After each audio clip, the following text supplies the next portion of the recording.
Friend of mine once, we had this is when I lived on Maui back in the mid-70s.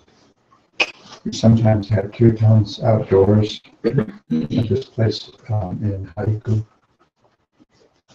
And the devotee who was the leader of the community there, one night we were out, must have been 50 or 60 devotees chanting into the stars. And after a little while, the devotees started to feel like they were starting to flag. And we just cranked it up. And then after a while, everyone would just kind of like get right back into the groove. And when we started to lag again, he would crank it right back up. And they started to get into the groove, and they started to lag again, and he cranked it. Just pushed it through the floor. Wow. And everybody just kind of got locked into the kirtan. He could have gone on all night. And so then when he stopped, when he saw that everybody was completely locked into the kirtan, he stopped it. And he just smiled and he says, when you don't want to stop, it's okay to stop. Oh, that was not also such a wonderful melody. It's a nice melody. Yeah, it's beautiful. Is this a traditional melody or did you compose it? So by Hari's? As far as I know, yeah. I think it's by Hari. Another devotee musician that lives in Ashram. He's a wonderful devotee musician. Wonderful musician. He was a composer before. Yeah, he has a degree in music composition, I think. And I don't know if that's a tune he picked up somewhere or a tune that he wrote. He wrote it. Oh, he wrote that one? Yeah. Works for me. What is his name? Maharaja Hari. He has a number of CDs. Okay. Gada. E-D. And then Hari, H-A-R-E. That's two words. H-A-R-I. H-A-R-I, yeah. We just make the Hari a capital letter too. Yeah, Wonderful. He does it in 2 words. You can find him on Facebook. Yeah. And then there'll be links to his website where he has, you can download. That was just so amazing. Thank you so much. Plus, you can find stuff free on YouTube as well. And maybe even Spotify. This is so international and so could be. I don't. Yeah. Spotify's not exactly a. Yeah. See? What's Spotify? Oh, that's a platform. You pay $9.99 a month, and then you cannot download them, but you have this is like a little app, and you have it installed, and you can find tons of artists, kirtan artists, everything, all kinds of music. Is really great. So I wouldn't be surprised if I find him eventually on there. Yeah, I'd be shocked if you didn't. And that piece is called Hare Krishna. Yep. That was not that hard. Super cute. Yeah, well, I'll show you one place where you can find a really nice.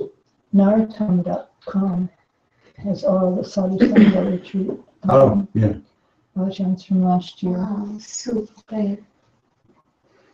Om Jnanatimidandhasya Jnananjana Shalakaya Chakshurunmilitam Yena Tasmai Shri Gurave Namaha Mukhaṁ Karoti Vachalam Pangum Langhayate Girim Yatkripa Tamaham Vande Shri Gurum Dinataranam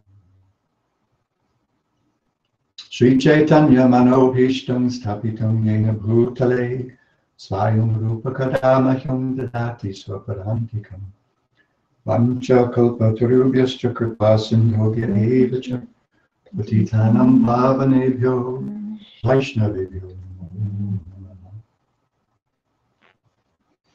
So I've been speaking from the 11th canto of Srimad Bhagavatam. Are you familiar with Srimad Bhagavatam? No. Oh. No. Well, We are babies. we'll get you a little familiar with it tonight then. Srimad Bhagavatam is kind of a theological,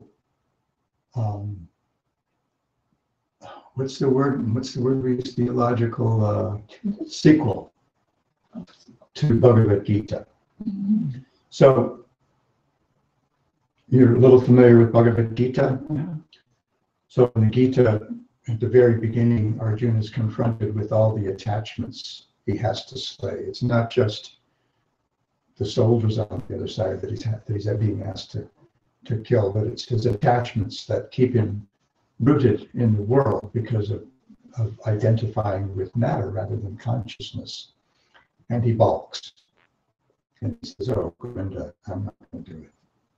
Throws his bow, Gandiva, on the ground. And he's just completely immersed in despair and despondency. And Krishna gives him what for. And Arjuna gives a list of reasons why he shouldn't fight. And they all sound very dharmic. They are dharmic. And Krishna says, yeah, it sounds nice, but you don't know what you're talking about, frankly. Sounds nice, but it's just, in this context, it's just nonsense. And then he instructs Arjuna, when Arjuna submits himself as a student, as a disciple, they're old friends, lifelong friends. And when Arjuna submits himself to Krishna as a student, okay, I obviously am bewildered. So now, please, I want you to accept me as your disciple. You instruct me. You help me figure out what's going on. And so Krishna instructs Arjuna from so many different angles of vision, so many different perspectives throughout the Bhagavad Gita. And he gets to the 9th chapter, and he says, now I'm going to tell you the most secret of secrets, the most confidential of all knowledge. And he goes through the 9th chapter and explains so many things. And then he gets to the end, toward the end of the 9th chapter, and he makes a shocking statement that shows the power of bhakti. He says that if someone is completely devoted to me without being distracted by any other goal, even if because of bad association, bad habits, or whatever, he does something really horrible, he's still to be considered saintly because he's on the right path and he'll be set aright quickly. And then he says, now I'm going to tell you the really most confidential thing of all. And he says, Manmana bhava madbhakto madhyaji mam namaskuru. He says, Manmana, engage your mind in always thinking of me. Bhava madbhakta, become my devotee. Mam namaskuru, offer all your worship to me. You'll come to me. And then he continues. This is right in the heart of the Bhagavad Gita, right in the center, end of the 9th chapter, there are 18 chapters. And then he gets to the end of the 18th chapter, and he says, now I'm going to tell you the most secretest of all the secrets, because I love you. So, because you're my friend, and you're so dear to me. And he says, Manmana bhava madbhakto madhyaji mam maskuru. Just, basically he's saying, I love you. Here's how it is. I love you. You're my dear friend. I don't have a life without you. I just want your love. And if you do that, if you just love me, then you come to me. And I promise you this, because you're my very dear friend. And Krishna makes that, he's like practically begging with Arjuna, please believe me when I say this, because throughout his pastimes, Krishna has sometimes been a little duplicitous, a little tricky. Mm-hmm. So he's just saying, okay, no, please, please believe me. And then he tells him just what it means to love him. He says, Sarva, this is kind of like this is Krishna's ultimate instruction in the Bhagavad Gita. He says, Sarva dharman parityaja mamekam sharanam vraja aham tvam sarva papebhyo mokshayishyami ma shuchaha. He says, Sarva dharman parityaja, completely give up all conventional concepts of dharma or religion. Parityaja, completely renounce them, throw them away, flush them.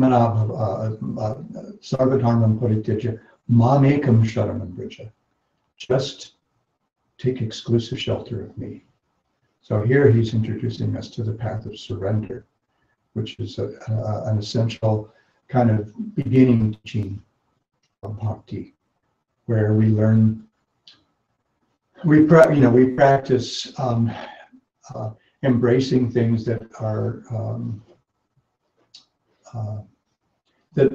favorable to the culture of Bhakti, to the culture of divine love, neglecting things that are unfavorable, accepting Krishna as our sole protector and as our exclusive maintainer, giving up any interest of our own, making his interest our interest. This is what happens when we love. You and I become we. We become something. You're still you, and I'm still me. But we become something more, something better, something amazing. We become we, a force to be reckoned with. You and me against that's the whole romantic idea, right? You and me against the world. The violins swell, and the tambourines play. And we also become very meek and humble, because we get once we get really close to the infinite, we get a really clear sense of how finite we are, how small and how dependent we are. So Krishna finishes Bhagavad Gita like this, and Srimad Bhagavatam is 12 cantos, 10 books, all about Bhakti for Krishna. And it starts out by telling us in the second verse, the first verses are kind of an invocation of the, you have this kind of invocation in epics as well. The Greek epics will have an invocation of the poet's muse.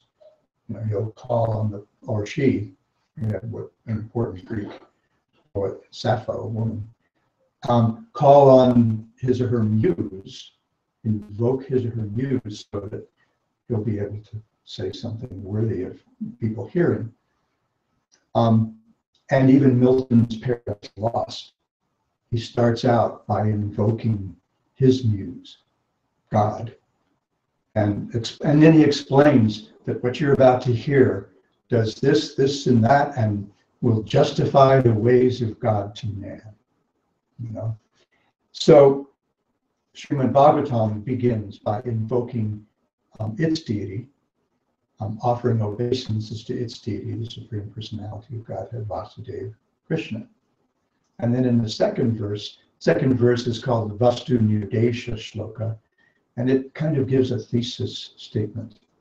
It tells the work's purpose and gives us a clue about its intended audience, who's actually going to be able to appreciate it and understand Srimad Bhagavatam, because it builds through 9 cantos with very sometimes complex philosophy and illustrated by amazing stories of gods and demons and things like that. And along the way, purifies the heart of the listener. Our false sense of ourself gradually becomes stripped away as we hear these things. And by the time we get to the end of the 9th canto, we're actually likely, if we've heard properly, likely to be very purified and ready to hear directly about Krishna's pastimes. And that's the heart of the Bhagavatam.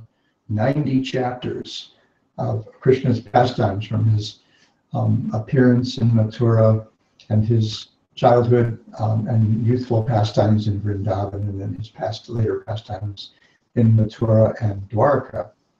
And this 11th canto follows up on that. And Krishna's pastimes are done.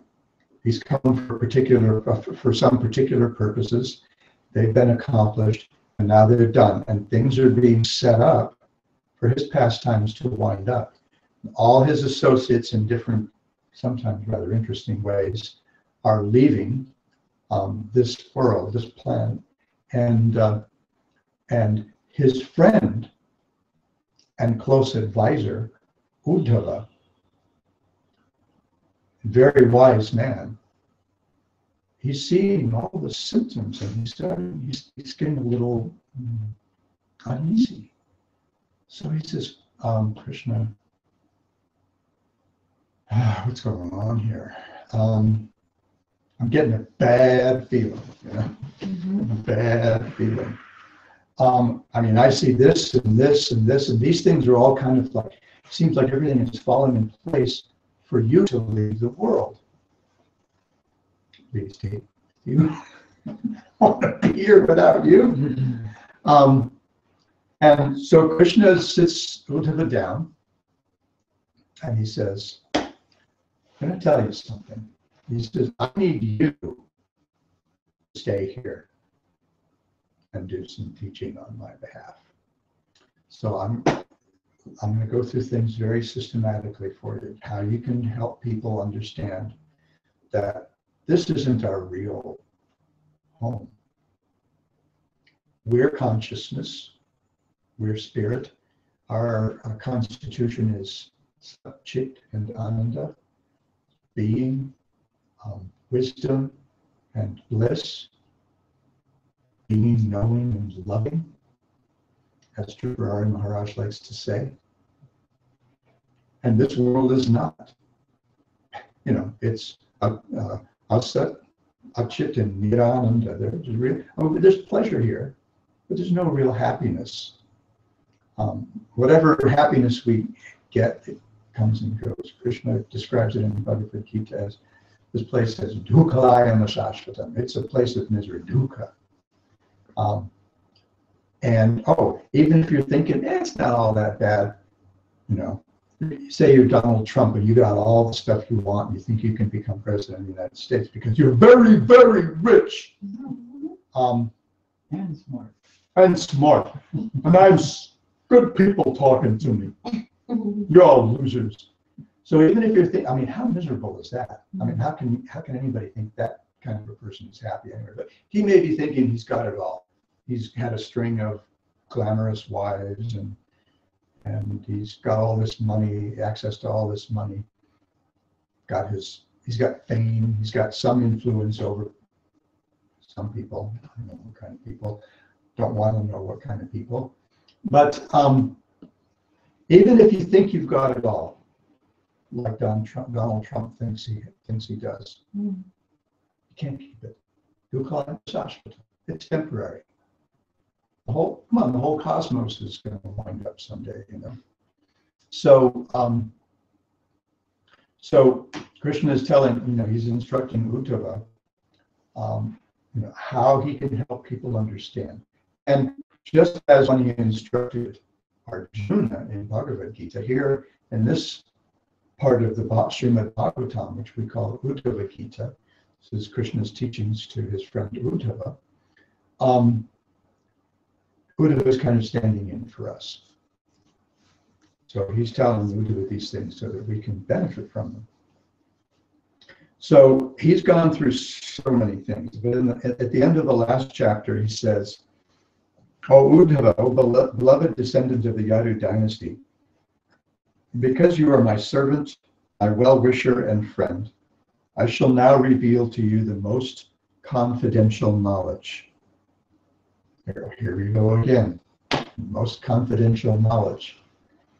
Please hear these confidential topics from me. So he begins this chapter with these two verses that give us a hint. Well, this is a pretty broad hint about where he's going to go. Shri Bhagavan Vacha Narodayati Mam Yogo Nasamkyando Naya Nasvakayas Astyago Neshtaputam Nadakshina Vratani Jatyas Chandang Sitirtani Niyamayamaha Yatavarubhe Satsanga Sarvasanga Bahohima. The Supreme Lord said, well, Krishna's actually dropped a pretty broad hint at the end of the last chapter before he said that last verse, because he said, really, what it's all about is bhakti. And there's only one place you can get bhakti, and that's in the association of bhaktas. Later in this canto, he'll tell Uddhava, bhaktya sanjataya bhaktya. Bhakti comes from bhakti. It doesn't have any material cause. So if it had a material cause, then something would be able to interfere with it. But its characteristics, bhakti's characteristics include that it is ahetuki and apratihata. Ahetuki doesn't have a hetu, it doesn't have a cause that can really be traced out. And because it doesn't have a material cause, then it's apratihata. It can't be interrupted by anything. So we initially get bhakti and are engaged in the beginning stages of bhakti called sadhana bhakti, where we practice at being bhaktas by our contact with bhaktas, by our contact with Krishna's devotees, and they share their own bhakti in their hearts with us. And it's like planting a seed, and we cultivate that seed. And then that sadhana bhakti grows into bhakti in ecstasy, devotion in ecstasy, bhava bhakti. And when that is completely mature, then it's prema bhakti, which is bhakti in complete absolute love of Godhead. And that's what we were hearing Lord Chaitanya experiencing this morning. When someone is immersed in prema, the material body really can't put up with that. It's like when worlds collide. There was an old Robert Heinlein young adults science fiction novel that I remember reading. I read it a couple of times when I was a boy. I liked Heinlein a lot. You know, it's like, or they say, you know, when matter and antimatter meet, then it rips the fabric of the space-time continuum or something like that. You know? So it's the same kind of thing. It's like matter and antimatter.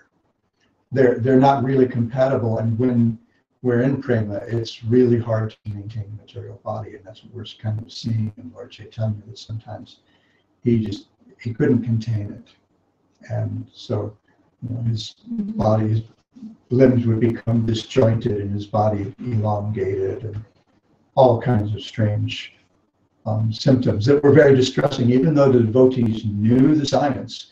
It just wasn't something that anybody had exhibited before, because no one was experiencing Krishna prema to the extent Lord Chaitanya was. No one had that kind of experience. So So he's dropped that hint that already in the last chapter, into the last chapter, that really what this is about is bhakti, and the only place you can get bhakti is the association of devotees. So here he says, the Supreme Lord said, "My dear Uddhava, the association of my pure devotees can destroy all one's material attachment. Such purifying association brings me under the control of my devotees." This is a feature of bhakti. Nothing else can subdue the absolute. How can the infinite even approach the absolute, much less subdue him? It's love. We all become subdued by love. Tripurari Maharaj likes to give the example sometimes that different ways to control people. You control them by physical force, which is pretty nasty. You can control them mentally and by emotional manipulation, which sometimes is even nastier. Or you can control them by love. And we all just, we just say, okay. When there is real love and you know it. One devotee friend of mine today wrote, what people in this world really want, what people these days really want is authenticity. If they see we're trying to manipulate them by one means or another, they're just going to they're going to smell it from a mile away and not even go near. But when they see authenticity, they're drawn to it. So this is one of the, actually this is especially of bhakti in prema, is that it actually attracts Krishna. Our guru, Srila Prabhupada, sometimes said that everyone interested in religion is all about worshiping God. But what we're about is worshiping who is God's worshipable object. Krishna's worshipable object is Radha. She's the embodiment of love, and she completely subdues him. There are passages in the poetry of some of the devotees where Krishna is taking the dust from Radha's feet or washing her feet. I mean, he's just completely. She gives him, like a little stink eye. And he's like, oh no, she's mad. Oh no, she doesn't like me, really? After all this, she's still, yikes. And it's, it's just how she draws him closer. So, so bhakti actually is the power to subdue the absolute. Krishna says here, the kind of association that we get in the company of bhaktas gives someone the power to bring me under their control. He said one may perform yoga, engage in an analytical study of material nature, that's Sankhya, practice nonviolence, dharma, ahimsa. There's a passage somewhere, ahimsa paro dharma, that ahimsa is the highest dharma, right? Mm-hmm.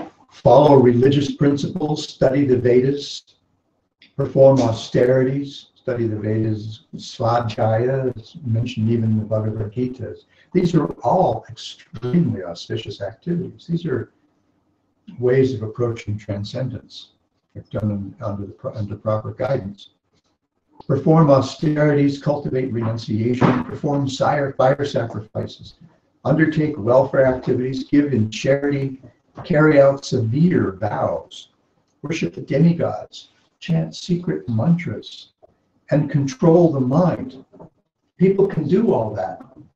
But even if they can do those things, even controlling the mind, which we hear in Bhagavad Gita, is contemplating controlling the mind, it's like thinking about controlling the wind.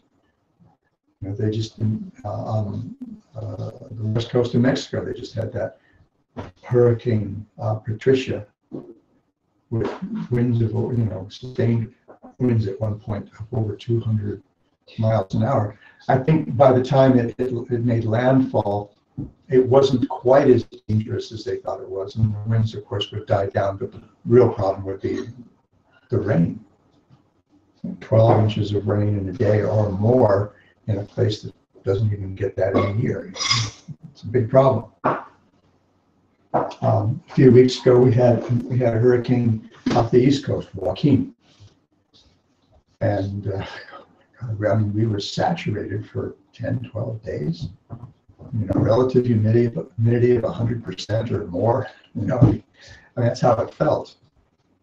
It was, you know, it was pretty wild. So, I mean, we had in recent history, Hurricane Katrina, it pretty much destroyed an awful lot of New Orleans and other places along the Gulf. So, controlling the wind, I mean, you can't even imagine it. We can harness a little bit of wind to make a boat go, or to generate electrical power, to pump water into the field or something like that. But actually controlling the raging wind, impossible. And Arjuna tells Krishna in the Gita,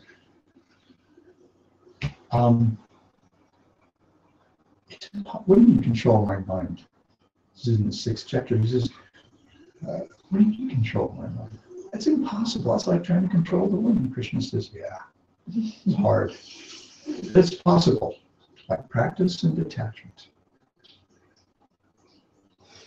Practice and detachment. You know, just like anything, you know, any skill we want to acquire takes practice. Yoga, practice daily, right? You have to do your practice every day. You play piano, same thing. You know, I taught English, college English for 25 years or so. Mostly I taught writing courses. And I'd ask my students, I tell my students, look, this is a skill. Some people have a little more talent, a little more innate talent for it. Some people have a little more interest in it. It might be a little easier for them to figure it out. But it's a skill. Main thing is some interest and regular practice. And I would ask them, how many of you took music lessons when you grew up? The hands would go up and I'd ask them, would you play piano? Oh, what did you play? Violin? Oh, what did you play? Guitar? And what did you play? Harp? How often did you have to practice? Every day. You know? And how do you think Eric Clapton became Eric Clapton? Sure, he brought some talent into his life, natural talent. But he just played guitar whenever he could. Jimi Hendrix, same thing. Air trucks and, you know, wherever we have, you know, nowadays, all this stuff.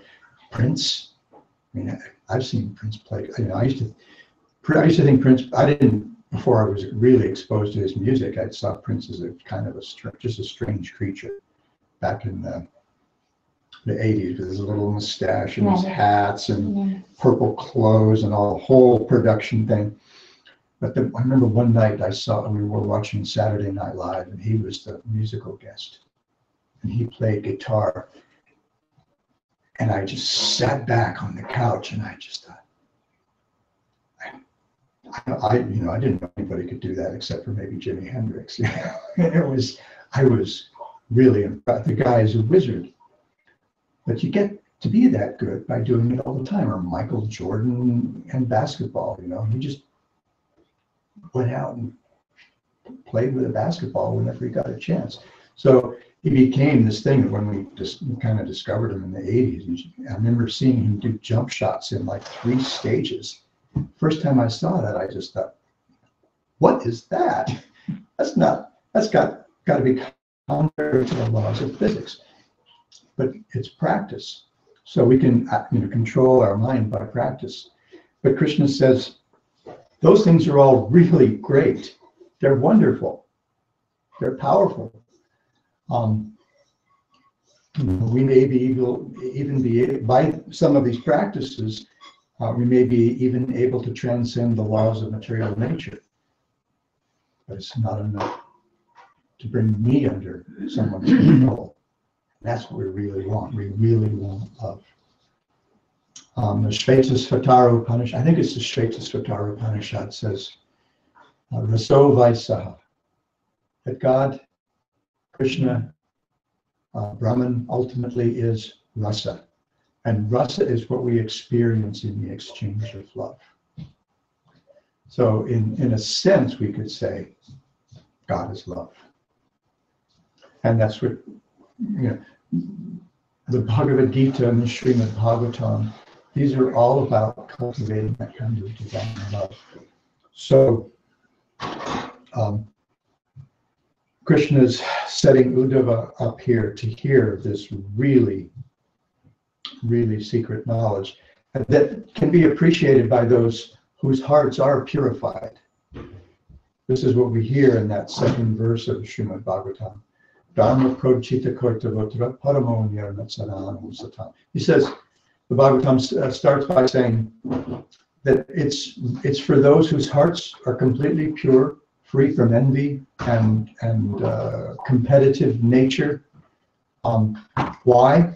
Because Dharma prauchita kartava, because they've already given up.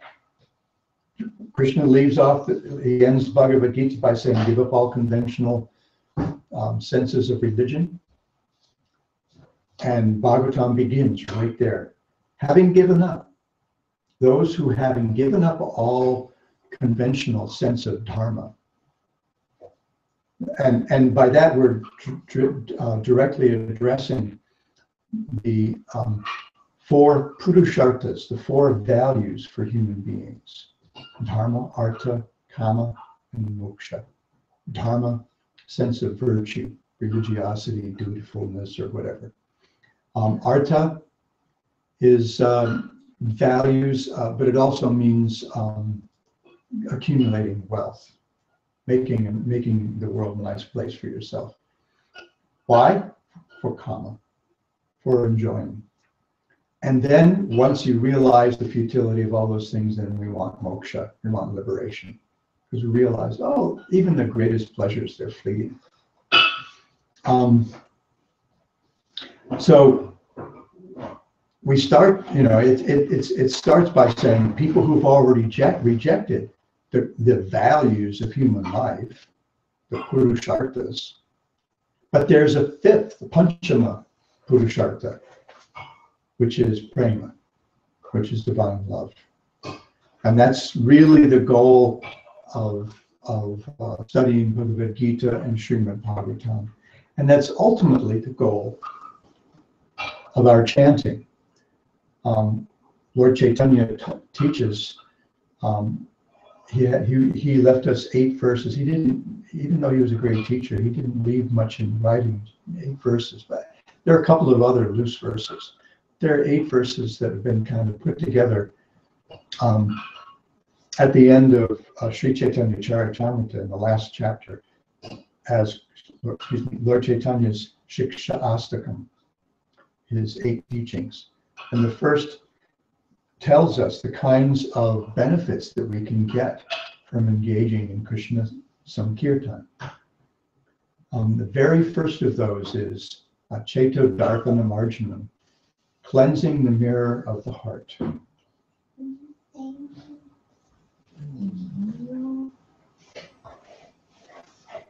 Ooh, people are taking notes in my classes. When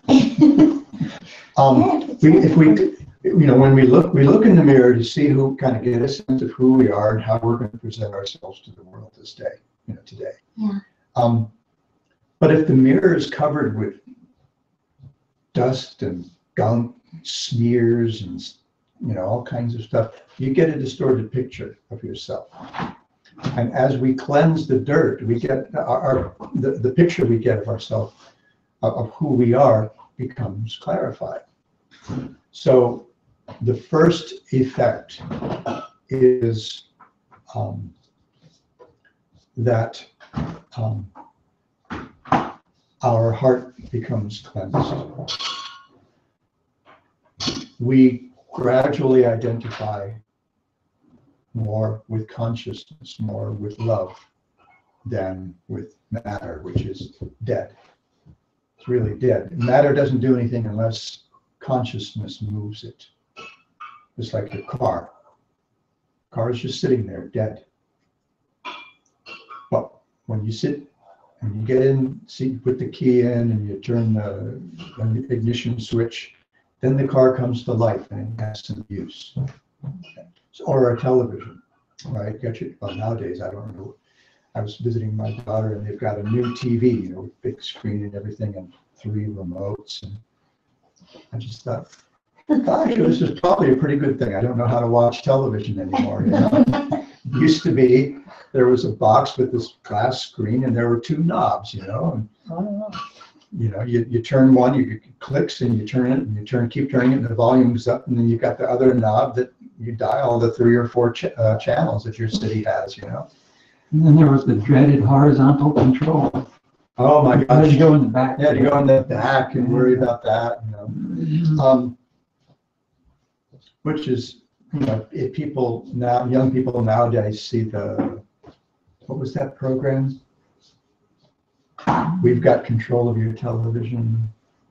Don't adjust the horizontal, don't adjust the vertical. There's some kind of science fiction program. I can't remember the name of it now. Wasn't Twilight Zone? No, it wasn't the Twilight Zone. It was the other one. Now I'm going to be fussy. I'm not going to be able to go to sleep tonight. But you know, the television just sits there. I mean, if I'm sitting there in the room, the TV's sitting there, and I'm looking at the 3 remotes. I have no clue. So it's just dead. It's just this black rectangle on the wall, you know. But if someone, you know, clicks the power thing and they know how to do the get to the cable thingy or the stuff that's on the DVR or to Netflix or whatever it is you want to watch, then it brings it to life and you've got some, you know, it's dead. Now the problem with television is we think we're controlling the television set, but then it kind of controls us, you know. Sometimes hard for us to go to bed at night. We'll stay up and watch, I don't know who's on the late shows now. It's Stephen Colbert now doing a Dave Letterman show. So, you know, we'll stay up till 12:35 and there's probably something after that, you know. So then it can take over our lives. But the point is that matter's really dead unless it comes in touch with consciousness. So we become, you know, as we chant, we identify more and more with the world of consciousness, the world of love, and less with this world. And that's the detachment that makes the practice of controlling the mind possible. And then eventually the chanting becomes a means of expressing our love as we progress in chanting. So anyway, so this is just a not brief enough look at the first 2 verses of this chapter. This is the 12th chapter of the 11th canto of Srimad Bhagavatam. So I'll stop now in case you have any questions. Well, I wanted to know the other 7 benefits of the chanting. Wasn't there 8? There are 7, yeah. 7. Chetodarpanamarjanam, cleansing the mirror of the heart. Bhava Mahadavagni Nirvapanam.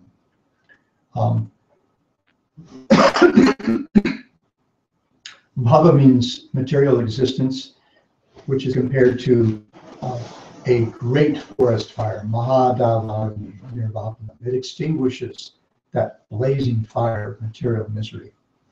Chetodarpanamarjanam, Bhava Mahadavagni Nirvapanam. Shreya Kairava Chandrika Vitaranam. It illuminates our life like a white lotus in the moonlight. And it becomes, and it's actually the essence of all knowledge. Vidyavatu Jivanam, like the knowledge that's really the wife of the absolute. Vidyavatu Jivanam, Anandam Buddhi Vardhanam. It increases the Anandam Buddhi. Buddhi is one of the words for ocean. There's several words in Sanskrit for ocean.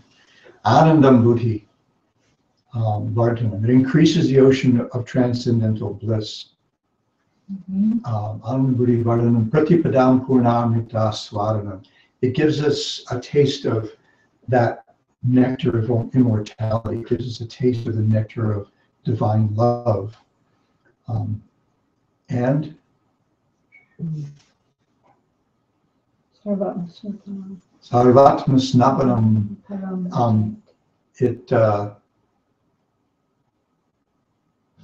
It's eluding me. That's this one song from the band, Moods of Kirtan. The lyrics, I totally identify them from the song. Oh, Gauravani's, yes. That's so Gauravani and beautiful. Achikta Gopi, yeah, that's an amazing piece. And unfortunately, they only sing Yeah. 3 verses. Yeah. I always wish they would just go through all 8 verses. It would be so Oh, yeah, cool. I think that song is way too short. But they don't want the tracks on the CD to be too. It's one of my favorites. Yeah, it would be. Yeah, it is. Yeah. Yeah. There's so much yearning when And then they sing. break. Yeah. So hurtful in a wonderful way. So they're chanting the 8 teachings of Shiva. The first 3 of those. Yeah. That's what it is. Yeah, that's a wonderful piece. The first time I heard it, I just thought, oh, this is gonna get good. And then we stopped after the 3rd one, and I thought, oh, darn commercial CDs. You know? 3 minutes, 30 seconds. And plus, and they're both such, the devotees leading that, Gauravani and the Achikta Gopi, they're just amazing singers and musicians. I knew Gauravani when he was a little boy, Wow. 6 years old or something. From the time he's been Oh gosh. He's a real character. his mom is Wonderful. she trained me up in Krishna consciousness. Yeah, she's Super great. an amazing Rukmini. She's an amazing woman. Anything else? Oh, well, these are like little funny questions, but did Beowulf have an invocation? I don't know. Oh gosh. I don't know why that came to my mind. Now I want to go back and look at Beowulf. I don't know. That's an interesting question. And you could probably find it. There's places where you can download public domain books for free. I can't remember what they are, but yeah, it probably. I mean, I don't know who that poet's muse might have been, but it'd be interesting to see. I haven't read that since college. Neither have I. I have one question quickly again to the wonderful benefits of the Bhakti Yoga. Where can I find that? Is there any page online where I can read that again? The Shikshastakam, the 8 verses. Yeah. We have Swami Tripurari wrote a book called Shikshastakam of Sri Chaitanya. Oh. And he brings together the commentaries of several great previous teachers on these 8 teachings, and adds some contemporary insights of his own that draw from those commentaries. And I helped edit this book. It's really good. Wow. So that explains it. Yeah. Oh yes. Yeah. Yes. In ecstatic detail, not painful detail, but ecstatic detail. This is a really good book. It's one that you read over and over and over. I never go anywhere without. I had a copy that was getting quite beat up, and I don't know where it is now. And I ended up buying another one, but I also have a Kindle version, which was given to me as a gift when I took sannyas by Vrindavan on my iPad. So I never go anywhere without Shikshastakam. Wow. It's a really important Book book. to have. Yeah. And you're going to be meeting Swami Tripurari. So many other questions you have. Wow. Can I buy that? Yep. Yeah. Of course. Okay. From today here? Oh yeah. That's yours. Now? Apparently, Bhakti Rasa gave it to you. I don't know if she was just showing it to you, but possession is 9 parts of the law. And if you want to make a Donation. huge donation for, or a tiny donation, I would love. probably. Yeah, it's a wonderful. What's the Sanskrit word for detachment? Do you remember? Vairagya. Yeah. Yeah.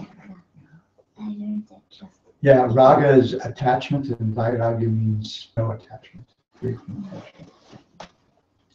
Which is even better than renunciation. Renunciation is like tyajya, right? So it's like Yeah. throwing it away. But detachment means, so, renunciation is throwing your TV out the window. I remember I had a video of a PBS program. I think it was for maybe like middle school and high school aged kids about just how TV works. And it was called Signal to Noise. And as it opened up, there were several like really quick cut scenes. And one was a television set flying out of like a 3rd-story apartment window into an alley or something like that. And I just thought, yeah! Rocket! You know how to do that. Don't just kill it dead. But detachment is, you walk in, just, oh my God, oh, okay, TV set, whatever. You just you got better things to do than worry about what's on. Ain't nobody got time for that. That's so funny. Oh my God. So this is exactly that what it explains. Yep. I happen to be reading Stranger in a Strange Land right now. God, I haven't read that one for a long time. Okay, I can stand What it. was the book that you, Yeah, it's a book. the one you talked about? Oh, When Worlds Collide. I think so too. But it's worth it. Oh, yeah. Yeah, it was for a younger audience. A Stranger in Strange Land was definitely for adults.